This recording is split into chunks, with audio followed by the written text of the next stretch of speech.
who are challenged in finding ample support for your work experience, work-based learning activities? Do you need the support of others to launch new programs and initiatives?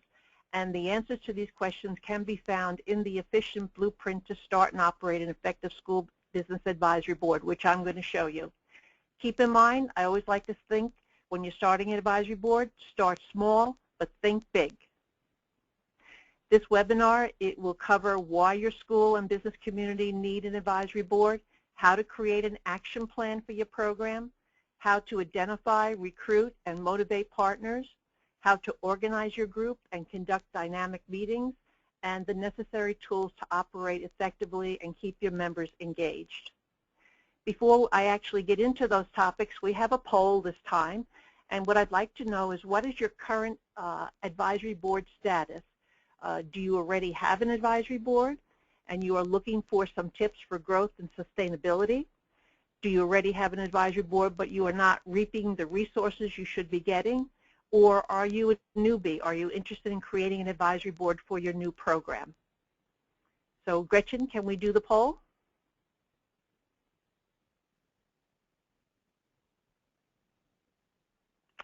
All right. And Gretchen, will you show us the answers?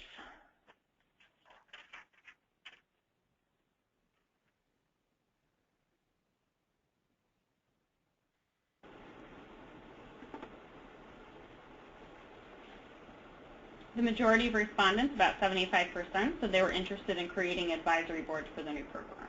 Oh, very good. So this is very important to a lot of people then.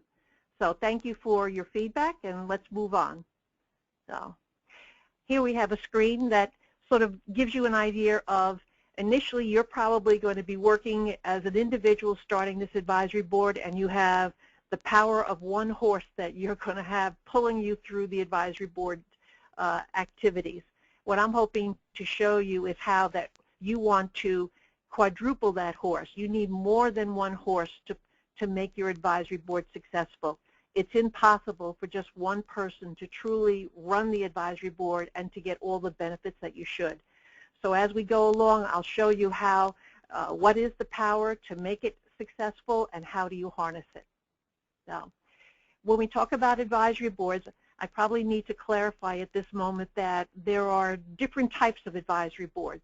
But what I tried to do is to put them into two categories because they differ a little bit as far as how often they meet and what their career focuses are and so forth. So on one side, we have advisory boards that are required for all the state-approved career and technical education program of studies. You usually find these advisory boards at your CTE high schools and your BOCES organizations. And normally these advisory boards, they have special craft committees dedicated on each of the different CTE areas, like a committee for plumbing, a committee for automotive, a committee for healthcare. And so those committees are really focusing on activities for those students in those particular areas. Usually what I have heard in the past is that these advisory boards or craft committees meet 2 times a year, once in the beginning and once at the end. On the other side, all the other school districts that are looking to start advisory boards for a much larger population or a more diverse population usually will have one large group advisory board representing many career awareness and career development career sectors. So I'll be talking about both, but the local academic and high school advisory boards probably meet a little bit more often than the CTE advisory boards, and we'll share that information with you. Why an advisory board? Your district should have a vision and should have goals. The vision of the district could be at this time, all students should be college and career ready. And how do we make students college and career ready, or how do we define this definition? We can do so with the help of an advisory board. We need industry, which is the final place that our students will be going to after they move on from high school and maybe move on to college. College is not the final destination. A career is the final destination, and we need those employers who are going to provide that career information to help us back at our level, at the high school level. The advisory board should also have goals and an idea of what they would like to receive from industry, as well as give back to industry. And usually what an advisory board is looking for is for curriculum review, curriculum updates. Are we using the right machinery? What are the resources we need? A tremendous amount of career awareness and development activities, everything, of course, from internships to co-op to job shadowing to career days to guest speakers to field trips. All these things are easily done with an advisory board. And also, another goal would be for the advisory board to help keep our educational staff up to date as far as what's happening in industry. I know our teachers like to keep up to date, and the ability to reach out and to talk to an employer is a real great advantage. The first thing you should do, if this is a brand new advisory board for you, is take the first 6 months and within your school structure, gather together people that represent your administration, your guidance, your career and technical ed, your special ed. Now with CDOS, it's really important that we have the CDOS commencement credential. It's important we have special education representation. You could even ask representatives from the math, science, arts, English, world languages, health, and physical ed departments.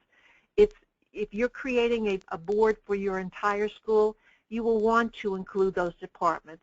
If you're starting small, which I recommend, is maybe you'll first just focus on your administration, your guidance, CTE, and special ed. You want to get those people together and sit around a table to make some decisions as far as where you're going. The decision about the vision, the decision about the careers and goals. And this is your first part of your advisory board. This is your first power, that it's important to get people that could support you in your school and make good decisions. So what are you going to talk about?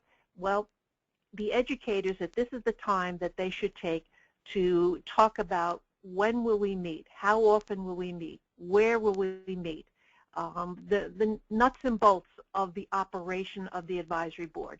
You really don't want to spend the time with employers making those decisions. You want to make those decisions up front with your school district so that you have a plan of action for the school year. It's so very important that you make these decisions and establish definite dates for your advisory board. Now, if this is a brand new advisory board for your school district, I would say make a goal of meeting the minimum 3 times a year. 4 is really what I would recommend. As you move along each year, you're probably going to have the advisory board meet 5 or 6 times a year. Why? What's the advantage of meeting so much? Would the employers come to so many advisory boards? Well, we have learned from many of the schools that do have advisory boards that if you're going to be active in an event, in some type of organization, you're going to want to be coming to meetings. You want to be part of something. When you have too much time between meetings, people forget and they don't feel like they're part of the team. You'll also see many times, I'll have on some of the slides, that the, hold on there, that I always recommend that you look for a certain, I think I'm having some things going on my computer, hold on. Not sure what that is. Let's see if it launches something, or I don't know what we'll do. I'll go back to my numbers. Your total population should always be 2/3 representatives from business, 1/3 representative from education. Let me cancel that and see if I can get out of here.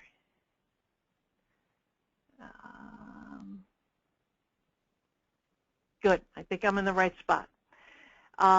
So whatever numbers we're talking about, when you start to invite educators, school people, so forth, you always want to make that 1/3 of your total and always have 2/3 that are people from business. And I'll talk a little bit more about that as we go along. You certainly, too, want to discuss that, what will we do the first year with the advisory board? We know when we're going to meet and so forth, but think about some ideas of what do you want to do with these people, with these members, so that we can focus on something right off and get some projects going. And usually it has to do with maybe review of curriculum or have a career day or establish some internships or some job shadowing activities. The big picture of why an advisory board for education, well, there are needs of education that they have, and at the same time there's a second side to this. It's a two-way street. We need things as educators, but we also need to share different activities with business. So looking at needs of education, we need to have our curriculum looked at for 21st century workforce readiness. We need for students to gain access to career awareness activities. We need teachers to update their skills. We need both students and faculty experience the changing work world. We want our students to go out for experiences. We may even want our faculty to go out for experiences. A great book to read about the changing work world is by Thomas Friedman, a New York Times columnist. That used to be us. It happens to be the book we read in our work-based learning certification classes. We learn a tremendous amount of what it was before and how the world is changing. Our entire faculty and administration need to have that vision to see the needs of making our school the best. And then we need ideas from industry. We need project-based learning activities. We need industry challenges. There's so many things that we can get from a group of employers. But on the other side, we don't want to forget that we want to also help our employers, and they need a connection to the next talent pipeline. They need to connect to the millennials and Generation Z. Generation Z now is about from age 14 and younger. So they are just about coming through our school systems and going on into the workforce within the next 5 to 10 years. Our businesses may want to use our facilities for some type of activities. They are looking for very technological smart students to carry on certain projects. They're looking for support for their own business growth. They need to have a community identity. So they do want to work with the school district. It's usually not difficult to persuade someone to say, come be part of this advisory board so we can work together as a team. And businesses do like to sponsor things because that gets their name into the eyes and the minds of the public. Now, on the other side is why would businesses want to join our advisory board? Well, their needs, access to the future talent pipeline, direct line of communication to parents and students for future recruitment, community name recognition, reduce the recruiting costs, create and modify curriculum to meet the employment needs, and even when companies find that when they're involved with young students and they bring them to the workplace, that actually motivates the business's current staff. They become role models of excellence. It actually pushes them up into enthusiasm and thinking about working together with the next group of employees. And the resources they have to share with education, of course, is their knowledge. They have both tangible and intangible things to share, their facilities. We can do joint community activities, career preparation for students, donations, sponsorships. They like to be judges, and certainly they like to employ our students. In fact, I'm hoping that this connection is going to work now that I'm in a new computer. Up it is.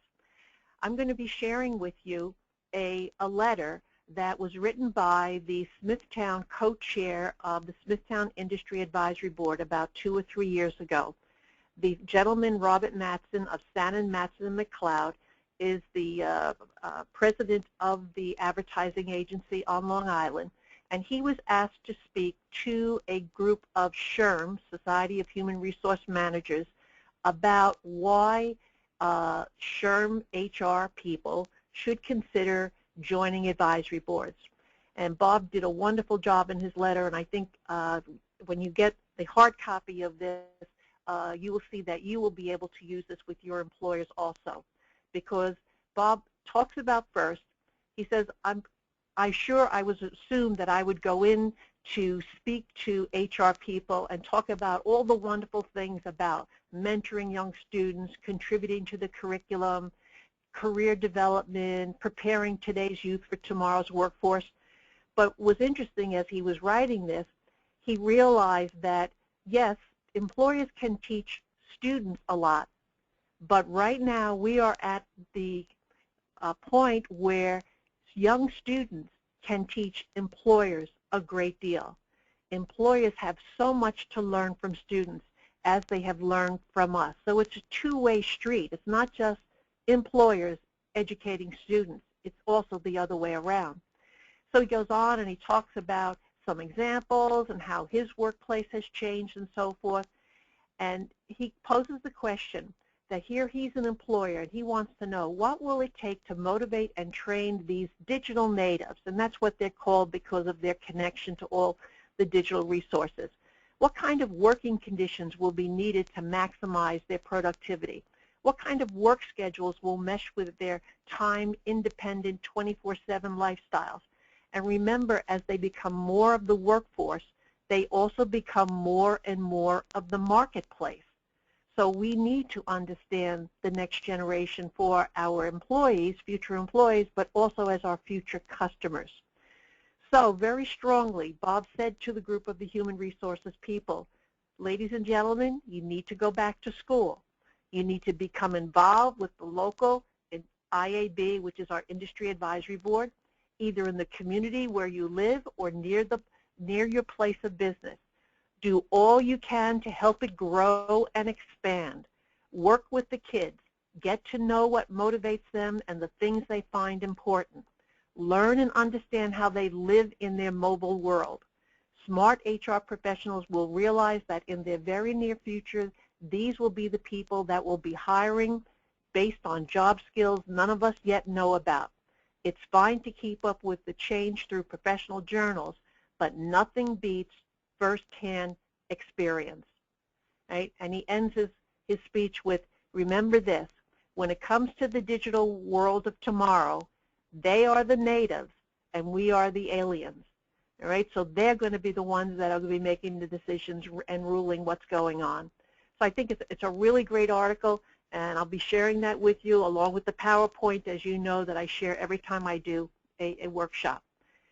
So we talked about your structure. You're going to make decisions about who, what, when, where you're going to meet and so forth. We didn't talk about when your board should meet, and I probably should take this slide just to stop and talk about that.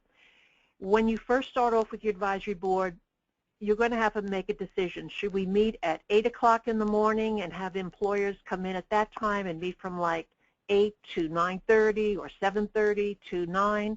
Or would you want to meet at lunchtime? And possibly there is a place that you could bring both sides together and have lunch and meet, right? Certainly if you're in a CTE BOCES, you have access to food and cafeterias and so forth. Or do you want to meet in the afternoon at the end of the school day at 3 o'clock from 3 to 5 p.m.? Or do you want to meet in the evening? And I can tell you from my own experience, which I realize now I didn't really introduce myself because I was in such a rush to get this going. I have 38 years as the school industry coordinator at Smithtown High School. Back in 1977, I created the Smithtown Industry Advisory Board, and I'm very happy and proud to say that it is still in existence. I think we're up to 35, 37 years, and I have moved on from Smithtown in Act 2 of my life, but Mary Pat Grafstein has taken over running the advisory board and is doing a tremendous job. The advisory board meets 5 to 6 times a year for Smithtown. It has over 250 members on the board, and I'll tell you a little bit more about that as we go along and how we work that out. Through the years as we developed, we started very small on the left-hand side of the screen, that after you do your steering committee, you invite your business people and you set up a framework for your school. And usually the best framework for your school is that you find 1 or 2 employers that would like to be your chairperson of your advisory board or chair people. In Smithtown, we have co-chairs. We found that it works very well to have two people in a lot of positions in case somebody can't come. But you create this executive committee of 5 or 6 members, 3 corporate, 3 educators, and now they take over from that steering committee that I talked about in the beginning. The steering committee got you off going on making the decisions. Now you move it over to inviting some business people to be part of the leadership. Now you may find that you may have to have a meeting or two before you find out who are you going to be your business leaders, and that's fine too. But in the beginning, your first few years, you're going to have your person at the top who's going to conduct the meetings will be a business person, not an educator. You want a business person talking to the business community, right? The educator, who's usually the work-based learning coordinator, assists the chairperson of the advisory board. And then usually in the beginning, you start off with 2 very basic committees. One that has maybe something to do with work-based learning, something that would have to do with careers. Now, what I wanted to mention is that in Smithtown, we started off having meetings at lunchtime. We started off, then moved to morning meetings, and then we went to where the last, I think about 15 years now, we have been meeting at 3 o'clock in the afternoon. Let me give you a little history on that. At lunchtime, it was great, meeting with people, but we found that it was difficult to have representation from the teaching staff at lunchtime because teachers, we want teachers to be part of the advisory board, and it was during a normal school day this meeting was occurring, and it was hard to get them dismissed from their classes where they should be teaching. We moved back earlier to the morning where we thought it would give us a little more flexibility, but again we found that we were having the advisory board meet in the school library. We were taking over the space so other students couldn't use the library for a number of periods, and we couldn't get the teaching staff or students. Students play a very important role in your advisory board. So about 15 years ago, we decided that we would make a bold move and that we would have our advisory board from 3 to 5 o'clock in the afternoon. When we made that decision, we knew that we were probably going to lose certain business people, certain educators, whatever, because this was after the workday.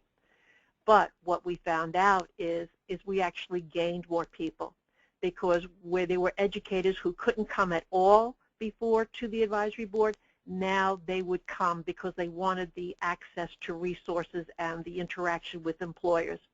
We also found that the business people, many of our business people turned out to be either alumni or parents, and that whether they worked in New York City, Nassau County, or in Suffolk County, they were able to arrange their day where they could leave work at 3 o'clock and be on their way home, come to a 3 o'clock meeting, and then be in the community at that time of the day. We had unlimited number of students that could be involved, unlimited number of faculty that could be involved. Also, we found out that we had more parking because now everybody was gone. There were no more school buses and everything else. The library, the huge library, was open for us to handle this large number of people that we had. So it really was a win-win situation for us. It took us a while to get to that point, but it did work out extremely well for us. As you grow bigger, what you want to do to harness the power of your advisory board, you want to always keep moving on to creating subcommittees that carry out different types of activities. It should not be on the shoulders of the work-based learning coordinator to run all these events. What we try to do in Smithtown is we try to find what we call star teachers, teachers that wanted this interaction. They wanted to do something special in that classroom. They would come forward and say, could I have a business partner because I would like to run an international business career day, all right? By all means, we would establish a table at the advisory board meeting. We would announce to our members, we have a new area that's setting up here. Who would like to be part of this particular committee? So now we have, whenever we started a new project, it was new educators behind the project. they were available to come to the meeting, and they wanted that project in their classroom. And here again, you're going to see the numbers 4s, 4 co-chairs, so forth. What we did was we basically had 2 business people that co-chaired, let's say, public relations, and 2 educators that co-chaired public relations. That way, we were guaranteed that every time we had a business meeting, right, that we would have most likely at least the business person and 1 educator there, vice versa, or all of them there. We eliminated the fact of having only educators sitting at a table and no business people showing up, and the opposite true. So share the leadership, share the responsibility, work as a team for each of the different activities that you want to be involved in. So the question may come in your mind is, okay, this is great, and look how big, and this is all going on. Well, where do we get the members, right? Well, this is something that the work-based learning coordinator can work on, all right? Number 1, your school should belong to the Chamber of Commerce. And in addition to belonging to the Chamber of Commerce, you need to have an individual attending their meetings. You just can't go and get their membership list and think you're going to send out invites to everybody and they're all going to come running to your school.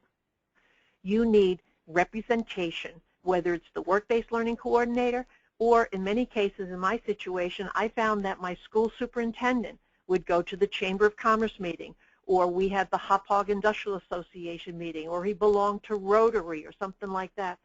So usually those memberships are group memberships or institutional memberships, and that he or she would be going to those meetings as well as myself. So as the work-based learning coordinator, I was given the time to go to a morning breakfast, a lunch, an afternoon meeting, or even taking my own personal time to go to a dinner. All right, that's part of the job, to make the connections with industry. Make sure you don't want to leave out the Society of Human Resource Management.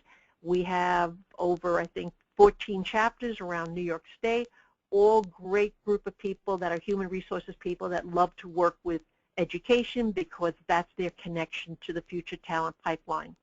Professional associations, accounting, engineering, you want to reach out to all of those groups.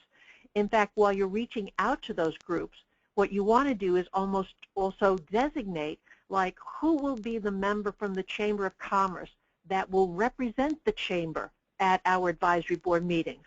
So yes, we could have multiple members, but who will be the member who will carry back the message and announce something at the Chamber of Commerce? So you get both members and you get a leadership role for that person to represent their group. A great place to find lots of lists of companies in your area is the simpleyellowbook.com. You put your zip code in, and you can ask for it. Tell me who's a plumber, who's in automotive, who's in insurance, who's in finance, and all information pops up. I'm going to share with you a site very shortly on from the Department of Labor that works very well. Right? The key is someone has to join, someone must be attending. We must invite the individual verbally first and then in writing. In my situation in Smithtown, whenever I met a new person, I verbally invited them, but then I went to my administrator and asked the administrator to use our standard letter of having the administrator or the superintendent inviting that business person to be a member of the school district advisory board.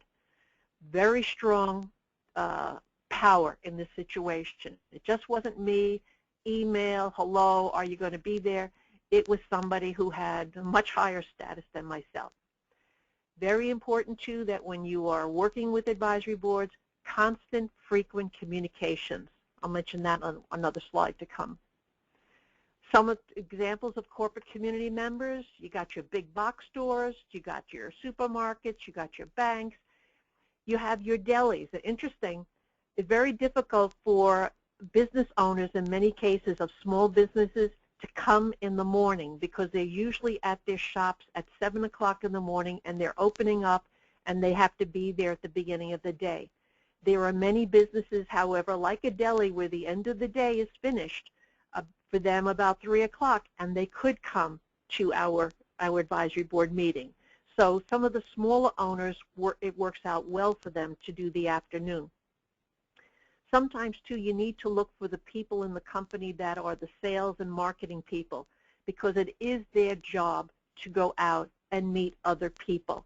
So you want to look for those people that have that ability to do so. Lawyers, accountants, insurance agents, architects, computer programmers, radio station, local newspapers. Everyone has a local town paper. Don't forget to invite them. Construction, hotel, electrical union representation. You need to get a snapshot of your district, your community. Find out who are your largest employers and your smallest employers so that you can invite all of these folks. Whoops, wrong way. Here we go. And don't forget the education sector, community college professors, maybe someone from your four-year college, technical school admissions, Department of Labor, and don't forget your elected officials. They all like to be out mingling with other business people. Manufacturing, parents, invite parents, very important. Our best members of our advisory boards are people that are hopefully maybe an alumni of the school district, someone who lives in the school district, someone who may have children attending our school district, and someone who could represent their corporation, whether it be independent business or a large corporation. We knew we had winners when we had a lot of those characteristics fulfilled. What happens is most of your members will stay with you for 3 to 5 years, but usually after 5 years they move on for whatever reasons. Sometimes you may get a great human resources person from a really great company, but for some reason that person changes his or her job and then moves out of the community. When you have a parent who lives in the district and has a stakeholder in the district, they are very much more likely to stay with you for 10, 15 years. Bob Matson, who wrote the letter, children went through the district, businesses in the district. He's 20-plus years with the advisory board. So here's another opportunity to find businesses that you are having trouble finding, yet you can't find them because they're not obviously in view of where you are. The Career One Stop from the Department of Labor has a great site. I will be sending you this link and the steps on how to find employers. I'm just going to see if I can switch to one other document. Okay, this is a shorter version of what I just showed you. This site, oops, don't want that. This site, right, allows you to locate employers by searching by industry, then by occupation, then by location, and then even a keyword. And we do this exercise in our work-based learning certification classes. And I remember I had a student in the Bronx, and she wrote to me and she says, I can't find any accountants in the Bronx. And I said, really? That's kind of hard to believe, you know. Bronx is part of New York City and accountants and whatever. So I said, let's use the employer locator. And so we did. We went through those steps. And by the time we finished, we had a list of 425 accountants in the Bronx. All right, so you know sometimes it's not obvious where they are. Well, this list gives you everything, and then it also gives you key information. So here is an accountant or some type of accounting agency in the Bronx that tells us their exact address, the key contact, the telephone number, and even the number of people that are working in the office. So this use of this Career One Stop is really a great resource for anybody to use to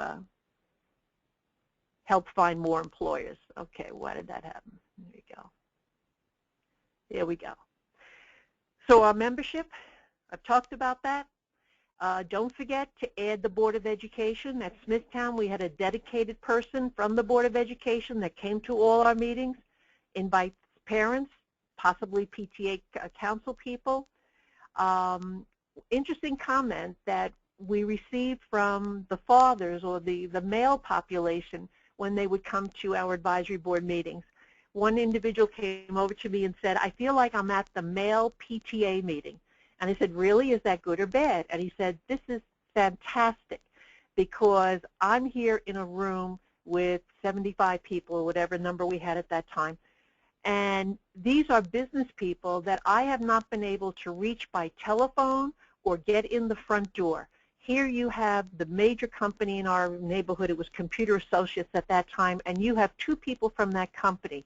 I'm able to go over there and introduce myself and actually make the connections. So advisory board members, yes, come to you because they want to do good things for the young people. They want to do good things for their own children in the school district, but they also can do a tremendous amount of networking for their own businesses. And so we see when we have our meetings from 3 to 5, people are staying to 5:30 and 6 talking to each other, doing the networking. So, some advisory board tools. You need to communicate to your members every month. Even though you may not meeting every month, maybe it's every other month, you need to send them something. Let them know what's going on. So you can use email. You could create a newsletter, online newsletter. You could have a LinkedIn page for your advisory board. You could tweet. You could use the local newspaper. And certainly you can have a website and use any other forms of social media. What you want to do between each meeting is just remind folks, the career day is coming up. The field trip to XYZ business is going to take place. ABC company just hired 3 more of our students. You want to keep letting them think about the things that they could be doing also, besides reading about what the other companies are doing. If you don't communicate, they forget who you are. So you want to do lots of communication. And usually that would be the work-based learning coordinator or the person in charge of the advisory board working with the co-chairs. Very important to have name tags, and name tags that you could read names. So the font needs to be extremely large. You want to make sure you're sending out thank you letters to your members with telling them or reminding them of their next date, of the next date of the board meeting. In fact, we always set our meeting dates. For example, the school year of 15-16, they will be set sometime during the summer and go out to all the people so they will put those dates on their calendar. You need to send a map to the school. All right, you know how to get to your school, but a business person may not. So it's really important that that should be part of what goes out to them. And a parking permit. Right? When you arrive at a school, you want a place to put your car, or if you're coming by subway, how many blocks do you have to walk? You need to know how to get there, and you need a place, maybe a reserved area for parking for your advisory board people. You certainly need an agenda and an invitation letter.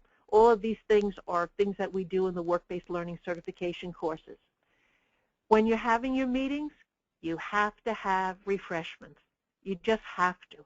You have to have at least bottles of water, cookies, coffee if you're starting with.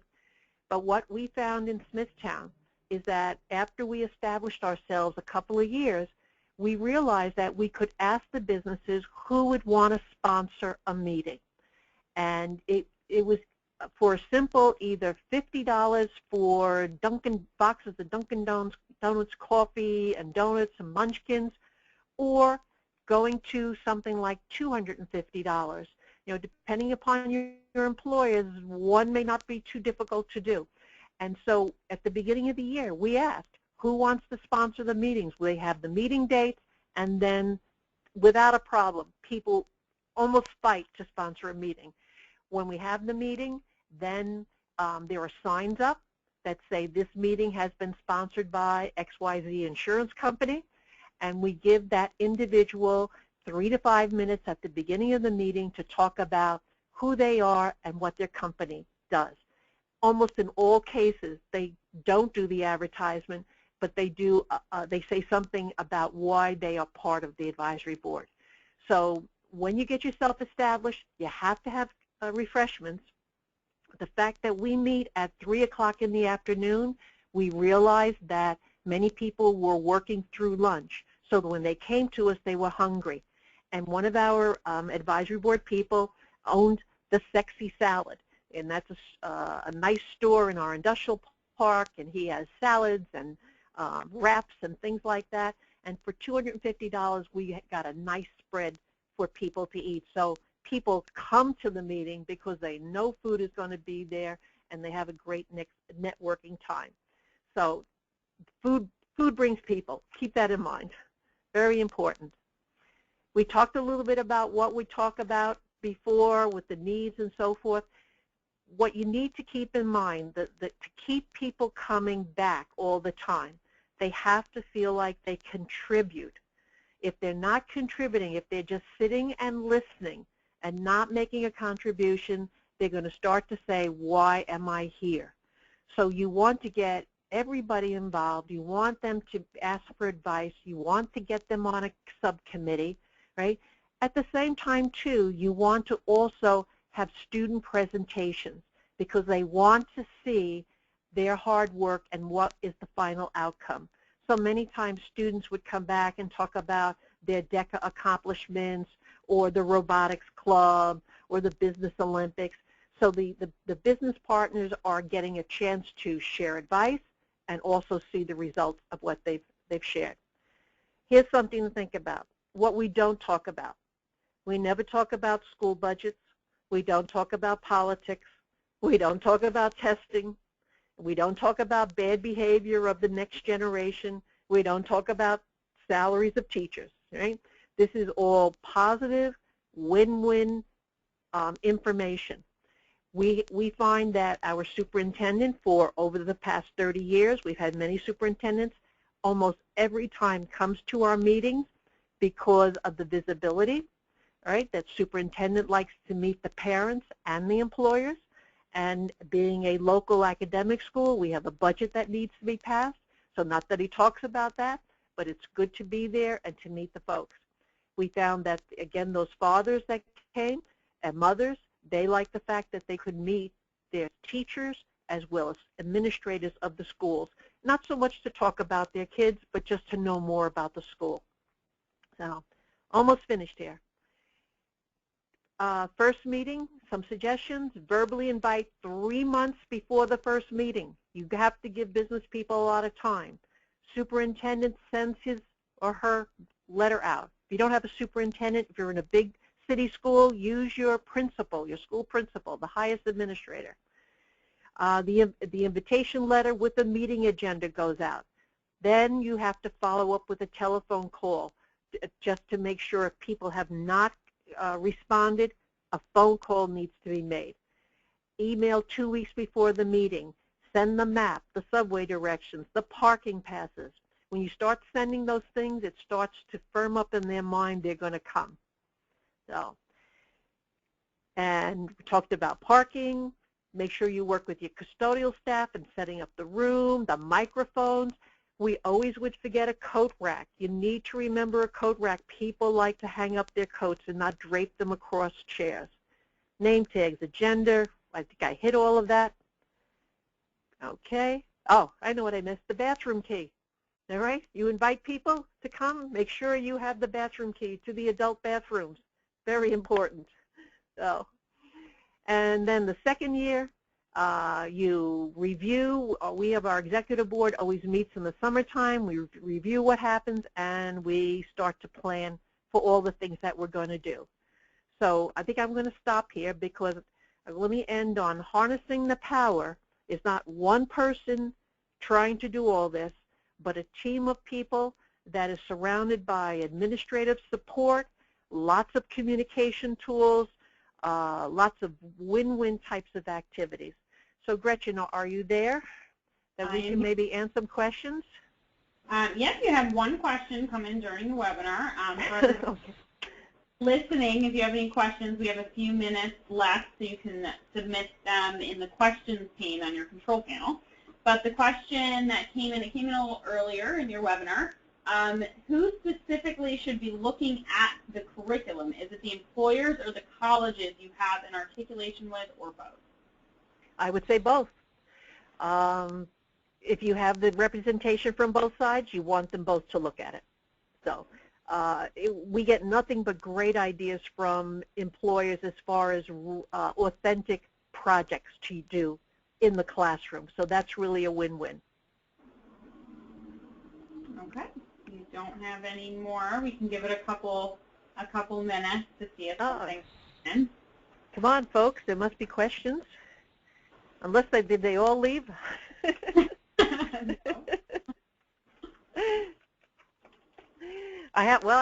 Maybe while we're waiting for a few to come in, maybe I was that thorough, you never know.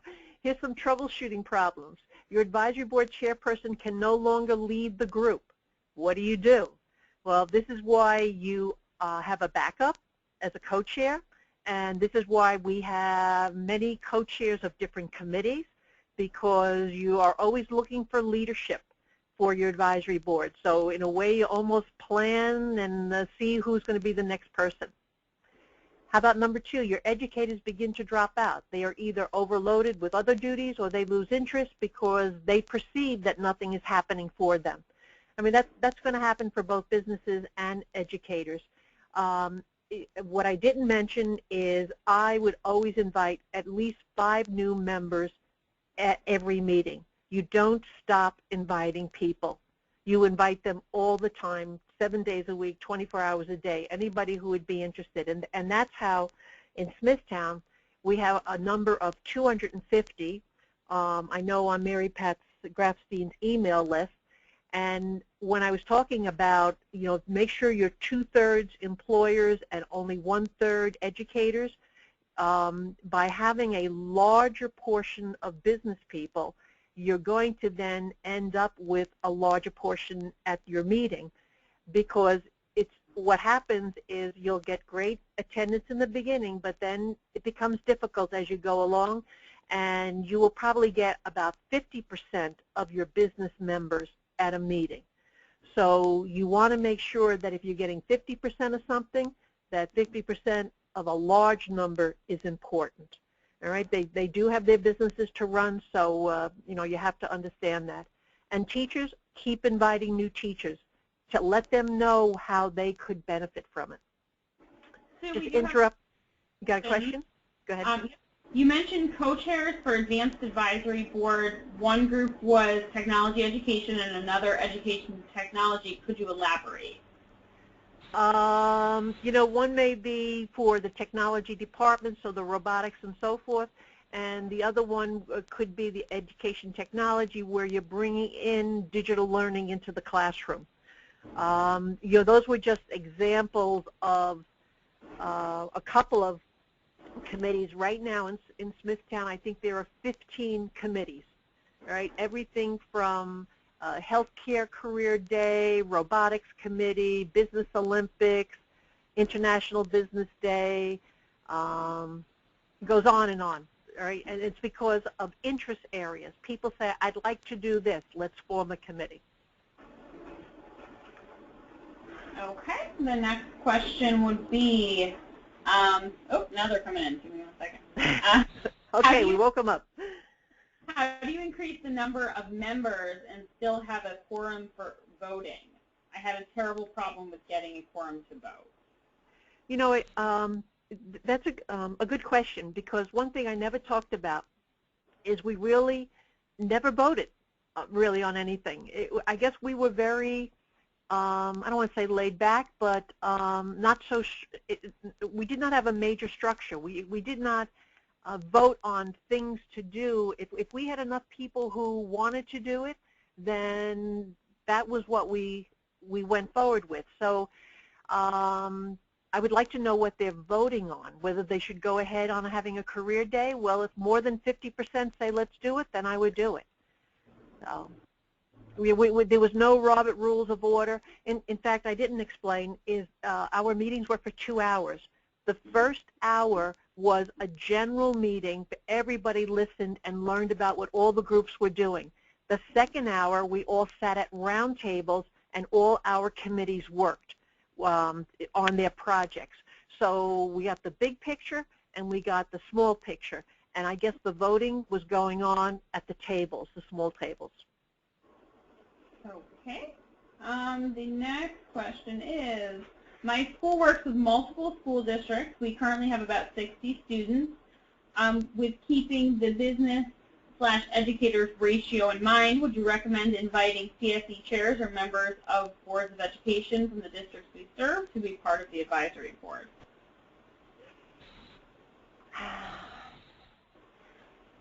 You know, the reason that the Smithtown Industry Advisory Board was created in 1977 was because we were part of the local BOCES Advisory Board, and I would go and represent Smithtown, and it was a great advisory board. They talked about things that were going on at their center, but really did not talk much about what could go on at Smithtown. So I have always leaned towards having our own independent advisory board. I went back to our superintendent and said to the gentleman, I said, I think we could do this here in Smithtown and have our local people focus on what we're doing. So, you know, an answer to that question is certainly I think it's very nice that a BOCES center would invite all schools as part of a consortium, which is very good. But if the school wants to go out on itself and have its own board, I would say do that too. Okay. And another question is, why do you recommend that the advisory boards have nonprofit or community-based organizations? Oh, because they all can contribute. Everybody can contribute, whether it's a student or a politician or somebody who's working for a not-for-profit endeavor. We all can work together. We can help them with their not-for-profit activities as well as they can help us with what we're doing. So, you know, just going back to that, I was talking about the BOCES advisory board versus homeschool too. When you have a homeschool advisory board, you're not voting on what to do, you're deciding on what to do and who's going to do it. And I think the voting may take place more when you have a bigger group with different interests. So, you know, I'll leave it up to those which way they want to go. Okay. And the last question is an inquiry into the demographics of Smithtown, so enrollment, poverty rate, etc. I think at this moment there's about 9,500 students, 2 high schools, multiple middle schools. I don't know the population, the demographics per se, but you know, I can tell you that it's probably more middle income than anything. All right, you know, we do have some poverty. We have students special needs, which, you know, we didn't even talk about. This is the time for the CDOS commencement credential to be part of this advisory board, whether they start their own, if their school doesn't have one, or they join the one that's already there. So, you know, I understand the question. They're looking, can this happen in a district where we may not have that parent support coming from jobs? It can. You just have to work on finding the right employers and never stop asking. Always keep recruiting. Okay, great. And we have time for one more question. What are some other examples of projects to discuss besides Career Day and job shadowing? Oh, that's unlimited. You know, usually when we have that big group for the first hour, we usually choose something that would interest everybody. So, for example, we would discuss 21st century skills. What are they? And do our students, our graduates, have the 21st century skills when they graduate? And from that project then went to the committee, the 21st Century Committee, and we actually created surveys in which we surveyed our seniors for 4 years before they graduated and how they felt about if they had these skills, and then we surveyed them again 6 months after they had graduated. So whether they were at a job or in college, and they gave us feedback as far as what skills did they really thought they had and now they have to use at the job or at college. So we got really good results on that particular project, which started from the big open and went down to a committee. So the #1 skill they all said was financial literacy. They wish they had more training in financial literacy. We have done something similar. Are our students college and career ready? As a big group, we discussed what we thought those words were, what they meant, and then a small committee worked on it, made a presentation, and now are working on activities to deliver college and career readiness benchmarks. So it's really, you know, what the topic to help your student make that bridge from school to the next phase of their life. Great. So we're out of time, but thank you, Sue, for your presentation today, and thank you to the attendees for joining us. As a reminder, this webinar will be posted on the CTE Technical Assistance Center website, which is nyctecenter.org. Okay. And also, everyone, I think, knows that I will be sending it out to you as soon as I get the contact information from Gretchen. And I started a little website of all my particular webinars I've given for the CTAC Center, and they all link to the CTAC site for the webinars. So this is a URL, too, that all the PowerPoints and everything else are on this. But you'll get this. If you're writing fast, I'll leave it up there. But you will get this, too. So thank you for your patience. We started a little bit late with our computer technology problem, but I think we did it. Have a great day, everybody.